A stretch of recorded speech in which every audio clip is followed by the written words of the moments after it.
비 대신 내 어린 딸을 종으로 끌고 가겠다. 그 아이만은 죽어도 내어드릴 수 없습니다. 빚단 양의 하나뿐인 딸을 빼앗길 처지에 노인 가난한 과부가 있었습니다. 맞설 돈도 힘도 없던 그 여인이 마지막으로 손에 쥔 것은 칼도 눈물도 아닌 털 한 올이었지요. 둘러선 사람들은 하나같이 미친 짓이라며 손가락질했습니다. 바로 그 보잘것없는 털 한 올이 가진 것 없는 과부의 마지막이자 유일한 무기였던 셈이지요. 그 털 한 올에 대체 무엇이 감춰져 있었던 걸까요? 대보름 야담에 오신 것을 환영합니다. 구독과 좋아요는 사랑입니다. 야담 시작합니다. 변 부자 집 마당에는 이른 아침부터 동네 사람들이 빼곡하게 모여들어 있었습니다. 무슨 구경거리가 났다는 소문에 일손을 놓고 달려온 이들이 담장 너머까지 까치발을 들고 섰지요. 그 한가운데 선 사람은 다 해진 무명 치마를 걸친 과부 하나였습니다. 여인은 손바닥만 한 종이를 곱게 접어든 채 고을에서 제일 인색하다 소문난 변 영감을 조금도 주눅 들지 않고 똑바로 마주보고 있었지요. 사람들은 저마다 입을 가리고 수군거렸습니다. 빚 한 푼 못 갚는 처지에 대체 무슨 배짱으로 저 무서운 영감 앞에 버티고 섰느냐는 것이었습니다. 더 기가 막힌 것은 그 여인이 영감에게 내민 물건이었지요. 비단도 아니고 폐물도 아니고 곡식 한 되박도 아니었습니다. 고작 가느다란 털 한 올이었습니다. 가진 것 하나 없는 과부가 그 보잘것없는 털 한 올 하나에 제 딸의 운명을 걸고 천하의 구두쇠 앞에 마주 선 것이었지요. 여인의 이름은 정씨라 했습니다. 나이 30을 간 넘긴 젊은 과부였지요. 본디부터 살림이 넉넉했던 적은 없었으나 그래도 부지런한 남편이 곁에 있을 적에는 그럭저럭 입에 풀칠은 하며 살았습니다. 한데 지난 겨울 그 남편이 모진 돌림병으로 덜컥 세상을 등지면서 정 씨의 살림은 한순간에 밑바닥으로 주저앉고 말았지요. 남편이 이 세상에 남긴 것이라곤 8살 난 어린 딸 다니와 변 부자에게 진 빚단양 그 두 가지뿐이었습니다. 딴양이라면 본디 그리 큰 돈은 아니었습니다. 성한 몸으로 부지런히 품을 팔면 한두 해 안에 갚아낼 수도 있는 빚이었지요. 허나 하필 그 돈을 쥔 자가 변 부자였다는 것이 화근이었습니다. 이 영감으로 말할 것 같으면 고을 안에서 그 인색하고 모진 샘속을 모르는 이가 하나도 없는 위인이었거든요. 언젠가는 제 집 문간에 곤줄인 거지가 쓰러져 사정을 했는데 찬밥 한 술은커녕 물 한 모금 내주지 않고 되레 몽둥이를 들어 내쫓았다는 소문이 돌 정도였습니다. 그러니 남에게 빌려준 돈을 곱게 받아낼 리가 있었겠습니까? 변 영감은 빌려준 돈에 별리를 얹고 그 별리에 또 별리를 얹어 본전의 곱절 새 곱절로 기어이 불려받아내는 자였지요.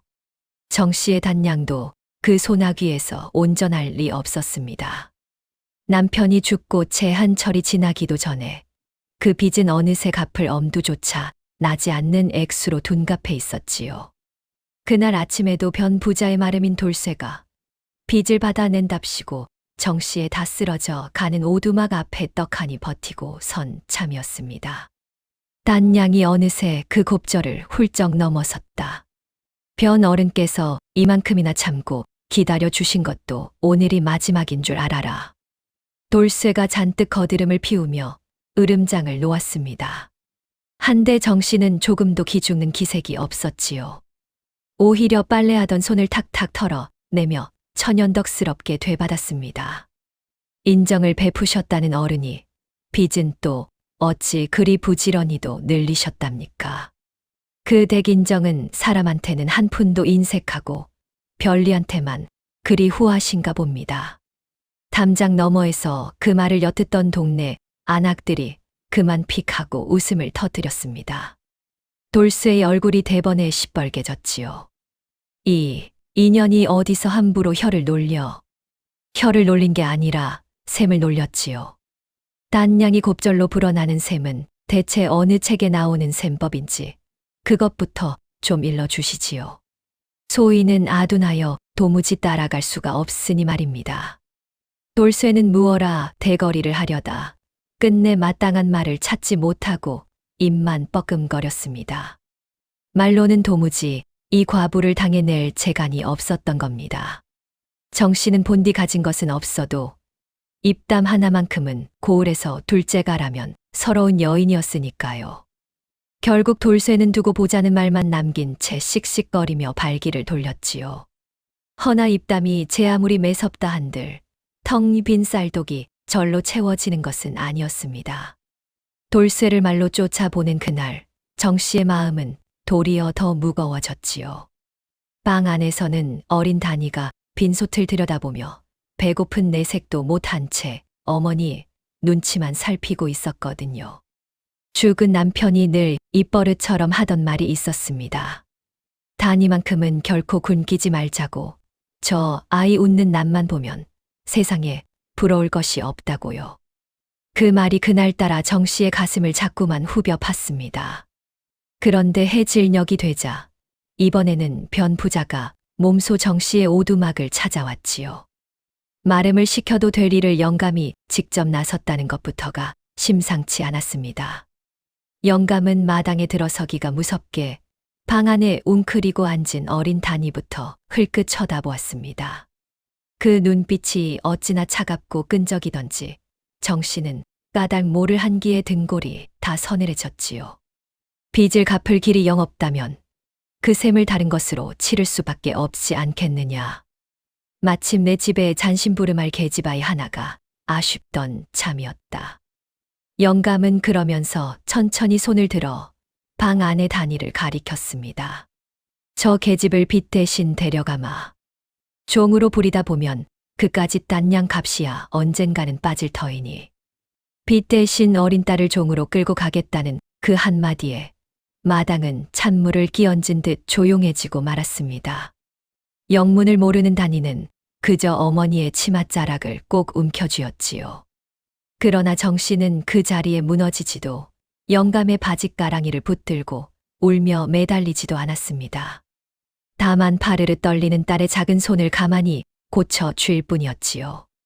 그리고 바로 그때 정씨의 입가에는 둘러선 누구도 미처 알아채지 못한 옅은 빛 하나가 스치고 지나갔습니다. 가진 것이라곤 입담 하나뿐인 이 과부가 그 짧은 순간 대체 무슨 궁리를 시작했는지, 그것은 며칠 뒤 온 동네가 두 눈으로 똑똑히 지켜보는 앞에서 비로소 드러나게 됩니다. 변 부자가 다니를 빚 대신 데려가겠다 못 받고 돌아간 그날 밤 정씨는 끝내 한숨도 붙이지 못했습니다. 잠든 딸의 고른 숨소리를 어둠 속에서 들으며 정씨는 두 주먹을 가만히 걸어쥐었지요. 울며 주저앉는 것으로 풀릴 일이 아니라는 것을 그 누구보다 정씨 자신이 잘 알고 있었습니다. 딴 양이 어느새 자식을 빼앗길 빚으로 둔갑한 마당에 손 놓고 앉아 순순히 다니를 내어줄 수는 없는 노릇이었으니까요. 날이 밝기 무섭게 정씨는 다니의 손을 꼭 잡고 고을의 좌수댁으로 향했습니다. 좌수라 하면 동네 안에서 일어나는 크고 작은 다툼을 어른으로서 가려주고 시비를 짚어주는 사람이었지요. 관아까지 갈 것도 없는 동네 안의 일은 을에 이 좌수의 한마디로 가닥이 잡히곤 했습니다. 기댈 대라곤 어디에도 없는 힘없는 과부에게 그래도 마지막으로 매달려 볼 곳은 그곳뿐이었던 겁니다. 과부가 천하의 변 부자를 상대로 좌수에게 하소연을 하러 갔다는 소문은 발 없는 말이 천리를 가득 삽시간에 온 고을로 퍼져나갔지요. 평소 변 부자의 모진 셈 속에 이를 갈던 사람들이 하나둘 일손을 놓고 좌수 댁 마당으로 모여들기 시작했습니다. 인색하기로 둘째가라면 서러운 변 영감과 입담 하나는 고을에서 당할 자가 없다는 과부 정씨가 맞붙는다니 이만한 구경거리가 또 어디 있겠습니까? 마당은 금세 어깨를 부딪힐 만큼 사람들로 들어찼지요. 일이 이렇게 커지자 좌수도 변 부자를 부르지 않을 도리가 없었습니다.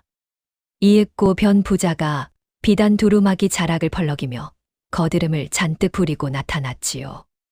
영감은 마당을 가득 메운 사람들을 슬쩍 둘러보더니 입꼬리를 비틀어 올렸습니다. 구경꾼이 많을수록 제 위세를 뽐내기에 좋다고 여기는 눈치였습니다.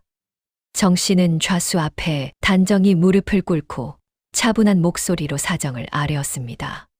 죽은 남편이 진빚은 본디 단량이었는데 그것이 별리의 별리를 타고 부풀어 이제는 자식을 종으로 빼앗길 지경에 이르렀노라고요. 그러고는 좌수를 향해 또렷이 여쭈었지요. 어르신, 한 가지만 여쭙겠습니다. 사람을 빌려준 적 없는 빚이 어찌 사람을 빼앗아 가는 빚이 될 수 있는 것입니까? 그 한마디에 마당이 술렁였습니다. 둘러선 사람들 사이에서 옳은 말이라는 수군거림이 번졌지요. 좌수마저 헛기침을 하며 선뜻 답을 내놓지 못했습니다. 변 부자의 낯빛이 잠시 굳었으나 영감은 이내 코웃음을 치며 받아쳤습니다. 빚은 빚이다. 갚기로 한 것을 못 갚았으면 그 몸으로라도 셈을 치르는 것이 이치가 아니더냐. 이치를 말씀하시니 여쭙습니다. 단량을 내주고 사람을 받으시겠다면 어른께서 이르신 것은 고작 단량이요 얻으시는 것은 사람 하나입니다. 그런 셈을 두고 세상은 이치라 부르지 않고 횡포라 부르지요.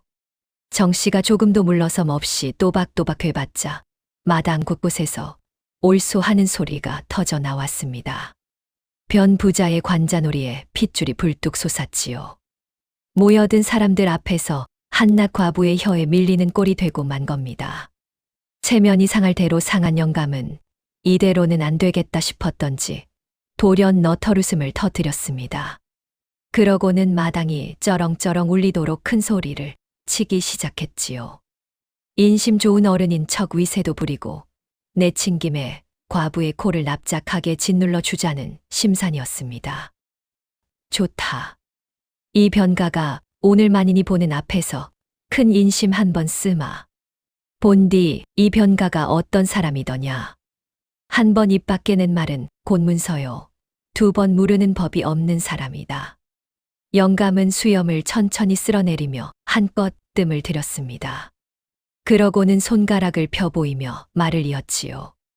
내게 보름을 주마. 그 보름 안에 이 변 아무개가 제 입으로 참으로 귀하다 인정할 물건을 단 하나라도 가져와 보아라.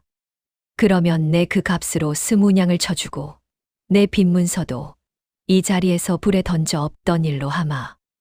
허나 빈손으로 온다면 그날로 저 계집은 두말 없이 내 집종이 되는 것이다. 어떠냐, 손해볼 것 없는 인심이지 않으냐. 마당이 다시 한번 크게 술렁였습니다. 거지나 다름없는 과부가 천하의 구두쇠 변 부자가 귀하다 인정할 물건을 가져온다는 것은 누가 들어도 될 법하지 않은 소리였으니까요. 사람들은 저마다 안타까운 한숨을 내쉬었습니다. 영감이 인심을 베푸는 척하면서 실은 빠져나갈 구멍 하나 없는 올가미로 과부를 가지고 노는 것임을 모두가 빤히 알아챘던 겁니다. 그런데 정작 정 씨는 그 무도한 제안 앞에서도 조금도 흔들리는 기색이 없었습니다. 오히려 정 씨는 좌수와 둘러선 사람들을 천천히 둘러보며 또렷한 목소리로 입을 열었지요. 어르신, 그리고 여기 계신 분들. 방금 변 어른께서 하신 말씀 다들 두 귀로 똑똑히 들으셨지요. 귀하다 인정하시면 20냥의 빚을 없던 일로 하신다는 그 약조 부디 다들 증인이 되어 주십시오. 정 씨의 그 말에 좌수도 동네 사람들도 하나같이 고개를 끄덕였습니다. 영감의 호언장담을 온 마당이 두 귀로 똑똑히 들었으니 이제와 물을 수 없는 약조가 된 셈이었지요. 변 부자는 과부가 제 발로 증인까지 세우는 꼴을 보고도 콧방 귀만 뀌었습니다. 어차피 죽었다 깨어나도 못 가져올 물건이니 미리 발버둥을 친다 여겼던 겁니다. 그래서 더욱 의기양양하게 가슴을 떡 펴고 못을 박았지요. 이 변가의 말은 두 번 하지 않는다. 온 동네가 들었으니 그것으로 됐다. 허나 빈손으로 왔다가는 그땐 울고불고 매달려도 소용없을 줄 알아라. 그러고는 변 부자가 비단 자락을 휘날리며 거들먹거들먹 마당을 빠져나갔습니다. 남은 사람들은 그 뒷모습을 보며 혀를 끌끌 찼지요. 보름 뒤면 결국 저 가엾은 과부가 어린 딸을 빼앗기고 말 것이라며 다들 제 일처럼 안타까워했습니다. 그도 그럴 것이 천하의 구두쇠변 부자가 귀하다 인정할 물건이라니 그런 것이 이 세상에 있을 미 만무했으니까요. 정작 정 씨는 그 막막한 약조 앞에서도 눈물 한 방울 비치지 않았습니다. 어린 딸의 손을 꼭 잡고 조용히 마당을 나서는 그 뒷모습이 외려 사람들의 가슴을 더 먹먹하게 만들었지요. 약조가 떨어진 그날부터 정 씨의 머릿속에는 오직 한 가지 생각만이 맴돌았습니다. 천하의 구두쇠변 부자가 제 입으로 귀하다 인정할 물건이라니 대체 그런 것이 이 세상에 있기나 한 것인가. 곳간에 비단이며 폐물이며 곡식을 산더미처럼 쌓아둔 영감이었습니다. 그런 자의 눈에 귀해 보일 물건이라면 적어도 그만한 값어치는 나가야 할 터인데 정작 정 씨에게는 당장 끼니를 이을 쌀 한 톨조차 없었지요. 아무리 머리를 쥐어짜 본들 텅 빈 보따리에서 보물이 솟아날 리는 없는 노릇이었습니다. 그래도 정 씨는 주저앉아 있지만은 않았습니다. 며칠을 두고 고을 안을 이리저리 헤매고 다녔지요. 행여 감나갈 물건이 없을까 싶어 죽은 남편이 남긴 낡은 세간을 죄다 들춰도 보고 멀리 사는 친정부치를 떠올려도 보았습니다. 허나 어디에도 길은 보이지 않았지요. 그러는 사이 보름이라는 시간은 손가락 사이로 빠져나가는 모래알처럼 자꾸만 줄어들고 있었습니다. 알면 알수록 더 기가 막힌 것은 상대가 다른 사람도 아닌 변 부자라는 사실이었지요. 이 영감으로 말할 것 같으면 엽전샘이라면 귀신 같다는 소리를 듣는 위인이었거든요. 평생을 장사와 빚놀이로 재물을 불려온 자라 그 눈을 속여 한 푼이라도 더 받아낸 장사꾼이 여태 하나도 없다는 소문이었습니다. 엽전 꾸러미는 손에 쥐어 무게만으로 몇 잎인지 알아맞히고 비단 한 필도 손끝으로 쓸어보면 그 진리를 단박에 가려낸다 했지요. 그러니 어설픈 가짜 따위로 영감을 속여 넘긴다는 것은 애초에 꿈도 꾸지 못할 일이었습니다. 정 씨의 막막함은 날이 갈수록 깊어만 갔지요. 그렇게 지푸라기라도 잡는 심정으로 장터를 서성이던 어느 날이었습니다. 정 씨는 뜻밖의 광경을 보게 되었지요. 장터 한복판에 떠돌이 약장수 하나가 좌판을 펴고 손바닥만 한 나무 갑을 높이 쳐들며 사람들을 불러 모으고 있었습니다. 자, 보시오들. 이것이 바로 천년 묵은 산삼 곁에서 자랐다는 영초의 뿌리요. 이 한 조각을 다려 마시면 없던 기력이 솟구치고 10년 묵은 병도 씻은 듯이 낫는다. 이 말이 왜다. 누가 봐도 빤한 수작이었습니다. 둘러선 사람들은 코웃음을 치며 슬슬 자리를 떴지요. 그런데 그 빤한 사기에 뜻밖의 사람이 덜컥 걸려들고 말았습니다. 다름 아닌 변 부자였지요. 평소 같으면 엽전 한 잎에도 벌벌 떨던 영감이 그 나무 갑을 보더니 두 눈에 번쩍 생기가 돌았습니다. 그게 정령 10년 묵은 병도 낫게 한다는 말이렸다. 값이 얼마냐, 어서 말해보아라. 약장수도 영감의 눈빛을 보고는 대번에 호구를 알아챘던 모양입니다. 부르는 값이 터무니없이 비쌌지요. 영감은 값을 깎기는커녕 행여 누가 채갈세라 허둥지둥 엽전 꾸러미를 풀어 헤쳤습니다. 약장수가 짐짓 다른 손님에게 팔까 망설이는 신용을 하자 영감은 도리어 더 얹어주겠노라 매달리기까지 했지요. 엽전샘이라면 귀신 같다던 그 영감이 그 순간만큼은 영락없이 어린아이처럼 홀랑 넘어가 거금을 선뜻 내던지고 마는 것이었습니다. 멀찍이서 지켜보던 사람들이 입을 가리고 키득거렸지요. 천하의 변 부자가 저런 어설픈 사기에 코가 꿰이다니 도무지 믿기지 않는 광경이었으니까요. 까닭은 이러했습니다. 변 부자는 근래 들어 부쩍 늙고 병치레가 잦아졌거든요. 가진 재물은 산더미인데 몸은 자꾸만 쇠하여 가니 영감의 마음속에는 죽음에 대한 두려움이 날로 무겁게 자라고 있었습니다. 그래서 오래 살고 복을 부른다는 물건이라면 그 빈틈없던 샘속도 온데간데 없이 무너져 거금을 아낌없이 내던지곤 했던 것이지요. 곳간을 가득 채운 그 많은 재물도 죽음 앞에서는 한낱 휴지 조각이나 다름없다는 것을 영감 자신이 누구보다 잘 알고 있었던 겁니다. 그 모든 광경을 정 씨는 사람들 틈에 가만히 섞여 지켜보고 있었습니다. 히득거리는 다른 이들과 달리 정 씨만은 끝내 웃지 않았지요. 그저 흡족한 얼굴로 나무 갑을 품에 안고 돌아서는 영감의 뒷모습을 정 씨는 오래도록 눈으로 쫓았습니다. 그렇게 장터를 빠져나오는 정 씨의 눈빛은 며칠 전과는 어딘가 사뭇 달라져 있었지요. 집으로 돌아오는 길목에는 마름 돌쇠가 또 떡하니 버티고 서 있었습니다. 돌쇠는 손가락을 하나씩 꼽아 보이며 으름장을 놓았지요. 이제 약주한 보름까지 꼭 닷새 남았다. 어른께서 그러시더라. 빈손으로 오거든 군말 말고 계집아이부터 끌고 오라고. 괜한 헛수고 말고 진작 마음 단단히 먹어두는 게 신상에 이로울 게다. 닷새. 그 말에 정 씨의 가슴이 철렁 내려앉았습니다. 그 며칠을 발이 부르트도록 헤맸건만 손에 쥔 것이라곤 여전히 아무것도 없었으니까요. 그러나 정 씨는 돌쇠 앞에서 내색 한 번 하지 않았지요. 그저 알았노라 짧게 답하고는 묵묵히 제 갈 길을 걸었습니다. 그날 밤이 깊도록 정 씨는 호롱불 아래 가만히 앉아 있었습니다. 곁에서는 어린 다니가 세상 모르고 곤히 잠들어 있었지요.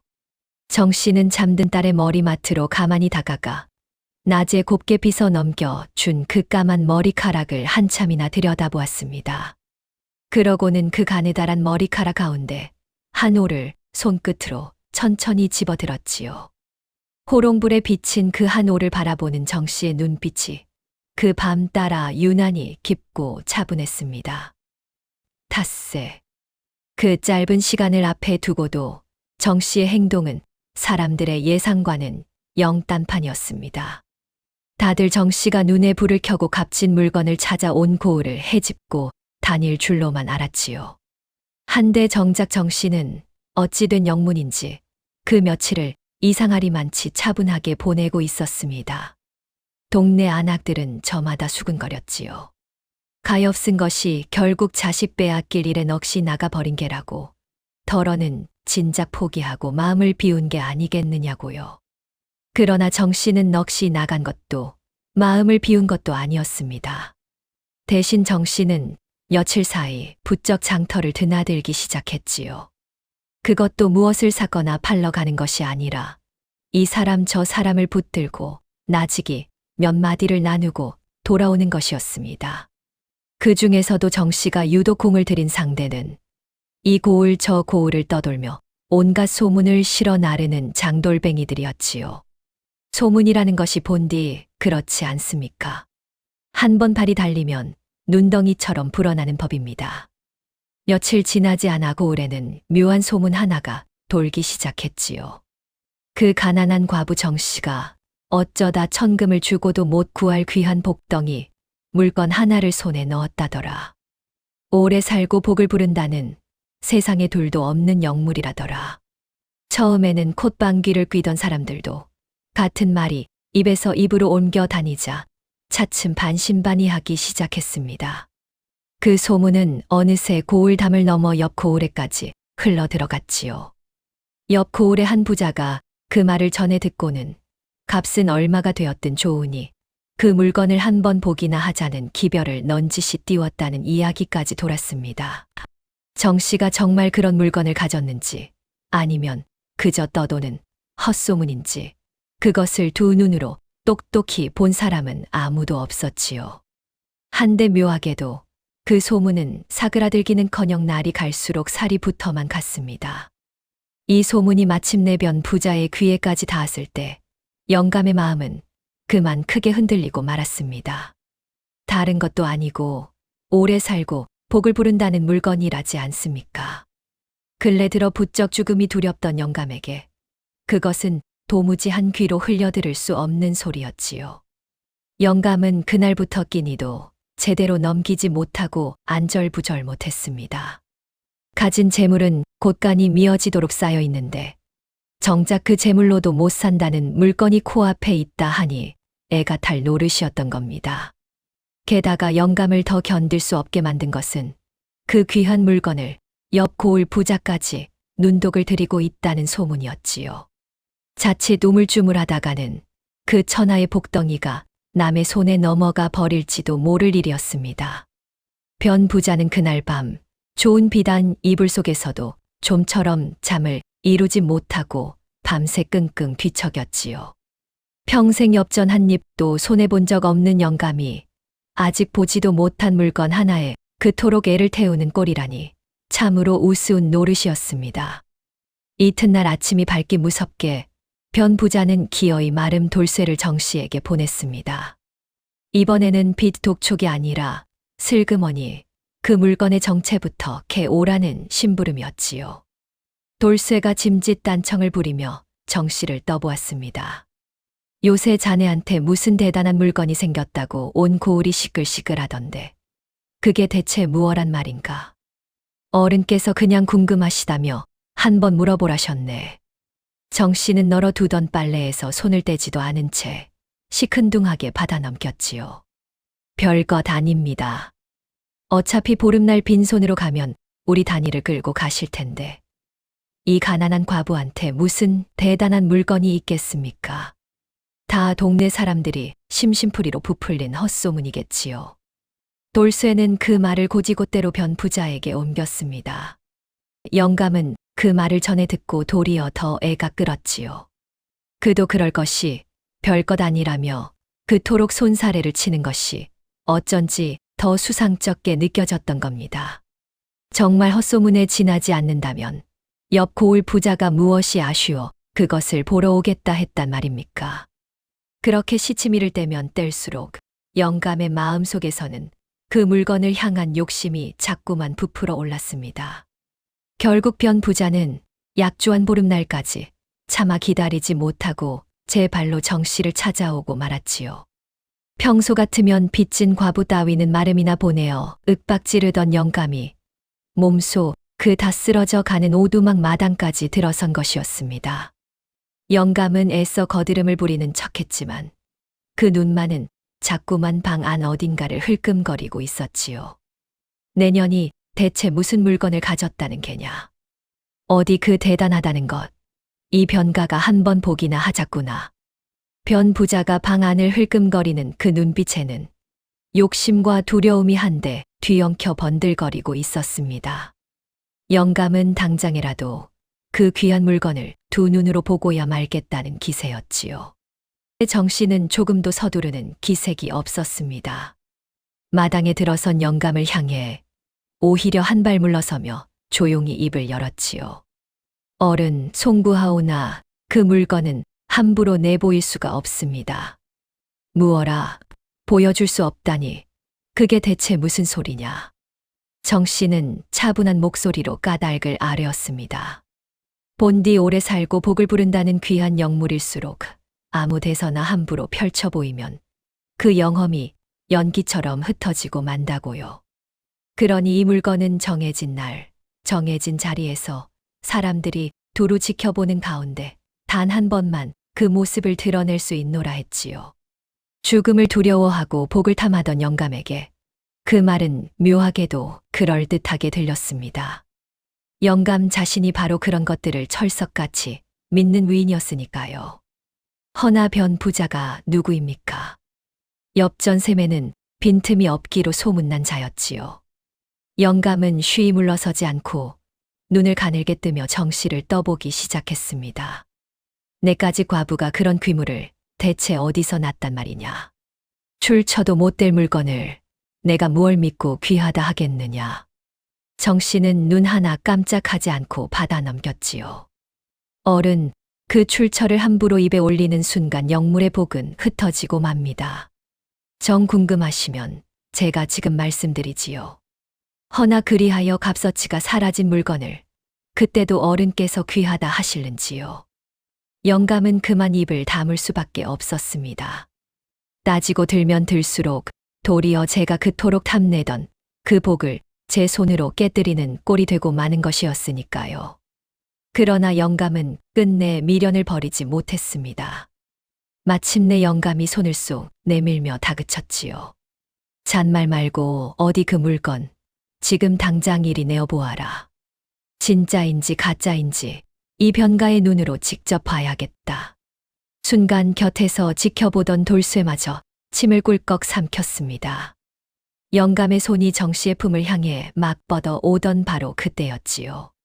정 씨가 한 발 물러서며 서늘하리만치 또렷한 목소리로 못을 박았습니다. 정 그러시다면 지금 펼쳐 보여드리지요. 허나 한 가지만 아셔야 합니다.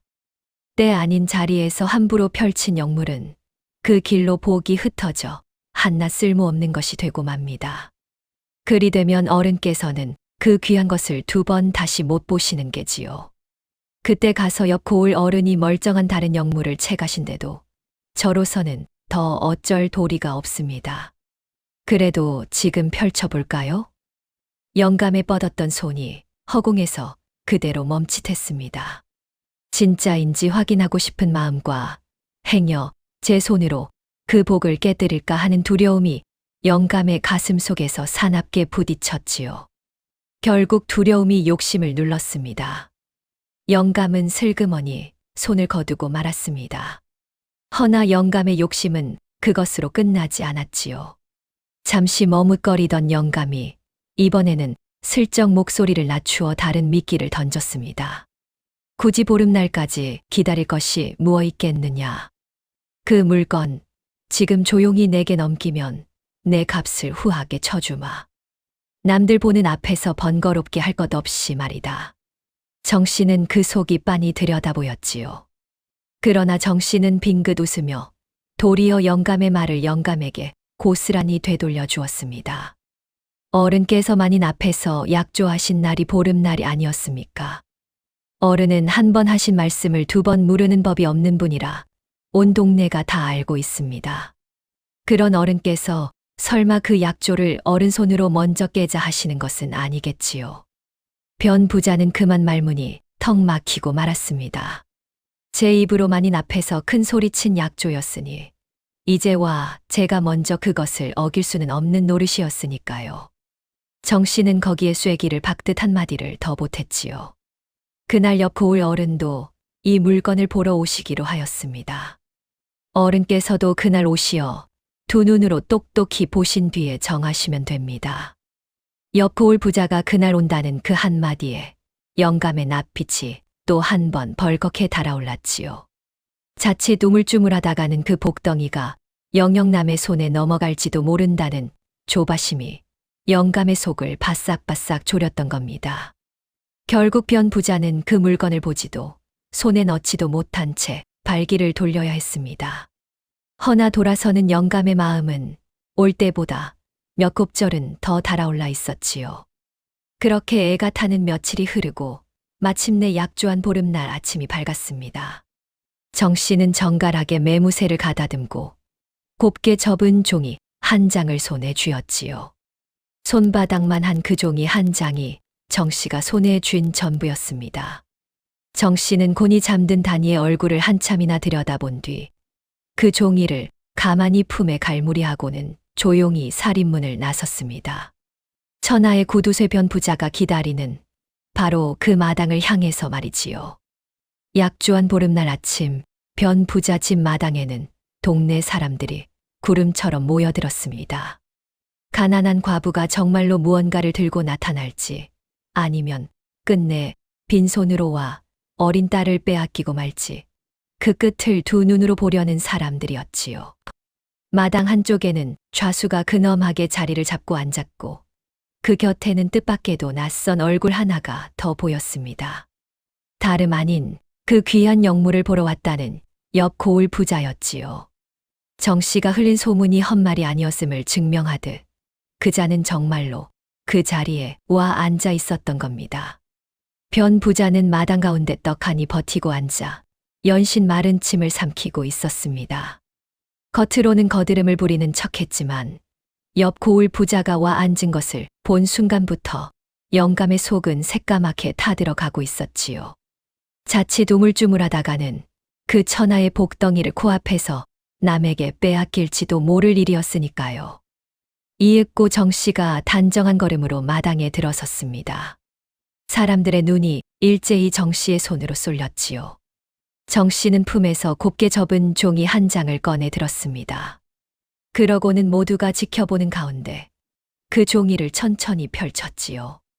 그 안에서 나온 것은 비단도 폐물도 아닌 고작 가느다란 머리카락 한 올이었습니다. 마당이 일순술렁였습니다. 여기저기서 헛웃음이 터져 나왔지요. 고작 털 한 올을 들고 와 천하의 변 부자 앞에 서다니 누가 봐도 실성한 짓으로 보였으니까요. 변 부자의 얼굴에도 어이없다는 빛이 스쳤습니다. 그러나 정 씨는 조금도 동요하지 않았지요. 오히려 그 털 한 올을 햇빛에 가만히 비추어 보이며 차분한 목소리로 입을 열었습니다. 이것이 바로 오래 살고 복을 부른다는 그 영물의 털입니다. 천에 하나, 만에 하나 있을까 말까 한 귀물이지요. 함부로 펼치면 영험이 흩어지기에 오늘 이 자리에서 단 한 번 모습을 보이는 것입니다. 그러고는 정 씨가 변 부자가 아니라 옆 고을 부자를 향해 천천히 몸을 돌렸지요. 변 어른께서는 영 미덥지 않으신 모양이니 이 귀한 것은 일전의 값을 치르겠다 하신 옆 고을 어른께 넘기는 것이 도리겠습니다. 말을 마친 정 씨가 종이를 다시 접으려 하자 옆 고을 부자가 기다렸다는 듯 선뜻 나섰습니다. 오, 그 귀물을 내게 넘기겠다는 말이오? 값은 부르는 대로 치르리다. 어서 이리 주시오. 옆 고을 부자가 손을 쑥 내미는 그 순간이었습니다. 그때까지 멍하니 지켜보던 변 부자가 벌떡 자리를 박차고 일어나며 다급하게 소리를 질렀지요. 멈추어라. 그 귀한 것을 어딜 함부로 넘긴단 말이냐. 그건 내 것이다. 그건 참으로 귀물이야. 내가 이 변가가 약주한 대로 스무냥에 삼아 죽음에 대한 두려움과 남에게 빼앗길 조바심에 떠밀은 영감이 그만 제 입으로 그 말을 외치고 만 것이지요. 바로 그 순간이었습니다. 그토록 차분하던 정 씨의 눈빛이 서늘하게 빛났습니다. 정 씨는 좌수와 둘러선 사람들을 천천히 둘러보며 또렷한 목소리로 입을 열었지요. 방금 이 자리에 계신 모든 분이 똑똑히 들으셨습니다. 변 어른께서 제 입으로 이것을 참으로 귀물이라 하셨습니다. 변 부자의 낯빛이 대번에 하얗게 질렸습니다. 정 씨의 말은 거기서 그치지 않았지요. 보름 전 변 어른께서는 만인이 보는 앞에서 약조하셨습니다. 당신이 제 입으로 귀하다 인정할 물건을 가져오면 그 값으로 스무냥을 쳐주고 빈문서도 불에 던지겠노라고요. 그리고 변 어른께서는 늘 말씀하셨지요. 당신의 말은 곧 문서요. 두 번 물으는 법이 없다고요. 이제 어른께서 제 입으로 이것을 귀하다 하셨으니 그 약조 그대로 행하시면 됩니다. 마당이 물을 끼얹은 듯 조용해졌습니다. 그제야 제가 무슨 말을 뱉었는지 깨달은 변 부자가 얼굴이 불그락 푸르락하며 발뺌을 하려 들었지요. 무슨 소리냐. 이까지 털 한 올이 무슨 스무냥이란 말이냐. 그건 그저 해본 소리다. 농이었어. 그러나 이미 늦은 뒤였습니다. 좌수가 무거운 목소리로 입을 열었지요. 변 부자, 그 약조는 자네가 만인 앞에서 제 입으로 한 것이네. 이제와 물은다면 자네 말이 곧 문서라던 그 말부터가 거짓이 되는 게야. 사람을 빌려준 적 없는 빚으로 자식을 빼앗겠다던 사람이 정작 제 입으로 한 약조는 어찌 헌신짝처럼 버리려 하는가. 거기에 옆 고을 부자까지 한마디를 보탰습니다. 농이라니. 나는 진정 그 귀물을 사려고 먼 길을 왔소이다. 변 부자가 정 안 사겠다면 그 털 한 올, 내가 스무냥의 살이다. 이제 변 부자는 그야말로 옴짝달싹할 수 없는 처지가 되고 말았지요. 하찮은 것이라 발뺌하자니 옆 고을 부자가 두 눈을 빛내며 사겠다 나서는 마당이었습니다. 농이었다 둘러대자니 온 동네 앞에서 제 입으로 한 약조를 뒤집는 거짓말쟁이가 되는 길이었지요.